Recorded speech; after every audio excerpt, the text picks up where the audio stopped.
The Miraculous Journey of Edward Tulane by Kate DeCamillo. Chapter 14, read aloud by Mrs. Chavez. Chapter 14, Vocabulary. Accustomed means used to. At first the others thought that Edward was a great, good joke. "A rabbit," the hobos said, laughing. "Let's chop him up and put him in the stew pot." Or when Bull sat with Edward carefully balanced on his knee, one of them would call out, "Got yourself a little dolly, Bull?"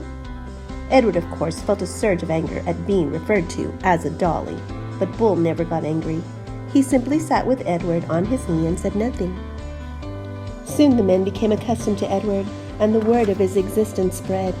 So it was that when Bull and Lucy stepped up to a campfire in another town, another state, another place entirely, the men knew Edward and were glad to see him.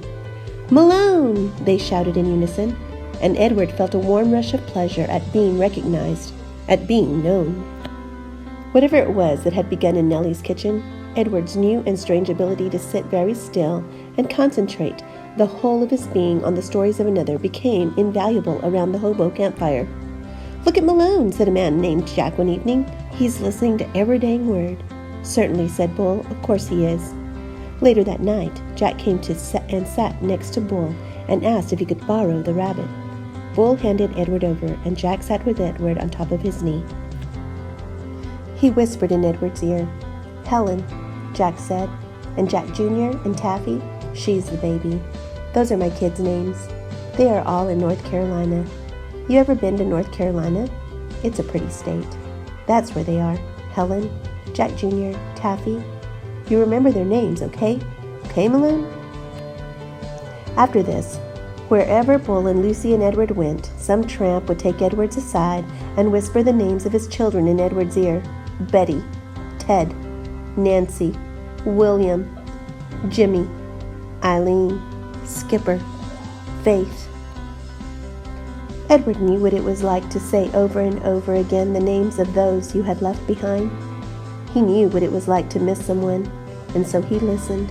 And in his listening, his heart opened wide, and then wider still. The rabbit stayed lost with Lucy and Bull for a long time.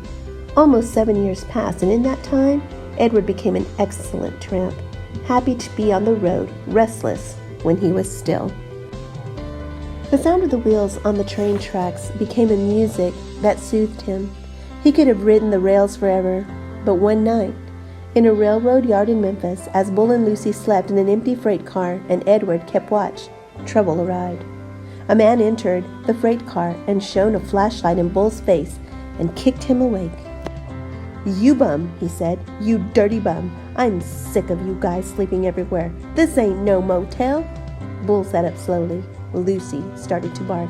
"Shut up," said the man, and he delivered a swift kick to Lucy's side that made her yelp in surprise.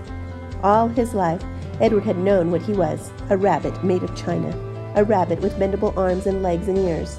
He was bendable, though, only if he was in the hands of another.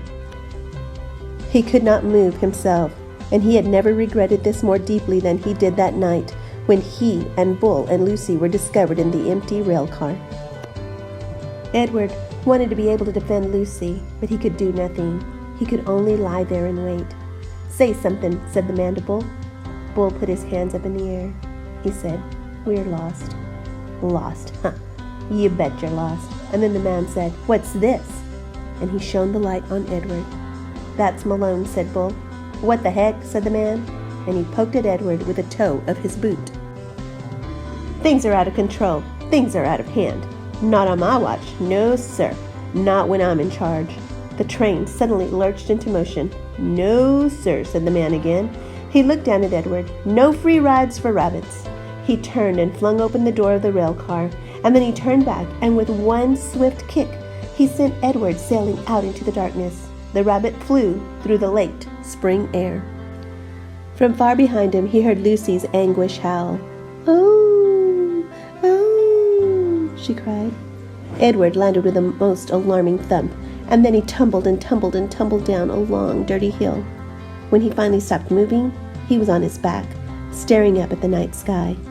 The world was silent. He could not hear Lucy. He could not hear the train. Edward looked up at the stars. He started to say the names of the constellations, but then he stopped. Bull, his heart said. Lucy. How many times, Edward wondered, would he have to leave without getting the chance to say goodbye?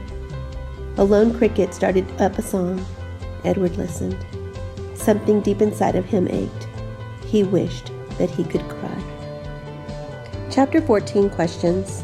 Why do you think Edward sat and listened to the hobos tell their stories? Question 2. Why did something deep inside Edward ache? Question 3. What do you predict will happen next?